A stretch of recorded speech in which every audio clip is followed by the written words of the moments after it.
Hi everyone, let's see 77 portal তোমাদের জন্য কি মেসেজ নিয়ে আসছে বা তোমাদের জন্য কি ইম্পর্টেন্ট ব্লেসিংস নিয়ে আসছে। এটা টাইমলেস রিডিং, সো যখনই তোমরা দেখবে তোমাদের সাথে অবশ্যই রেজোনেট করবে।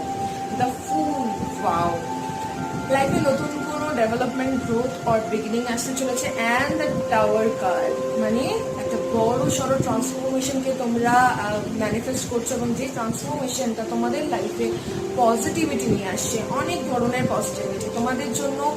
জিরো থেকে সবকিছু স্টার্ট হচ্ছে এবং সেই স্টার্টটা একটা পজিটিভ রিফ্রেশমেন্ট নিয়ে আসবে। কমপ্লিশন, কোনো ধরনের hard work, tough work complete হতে দেখতে পাচ্ছি। অ্যান্ড যে আইসোলেশন ফেজে তোমরা রয়েছো, সেই আইসোলেশন বা আইসোলেটেড ফেজ থেকে কিন্তু তোমরা বেরিয়ে আসছো। তোমরা লাভ লাইফে নতুন পার্সন আসছে, এন্টার করছে, বা রিকনসিলিয়েশন কিন্তু দেখতে পাচ্ছি। এক্সিস্টেন্স, নতুন ধরনের কোনো পার্সপেক্টিভ তোমাদের মনে কিন্তু আসতে পারে। So that's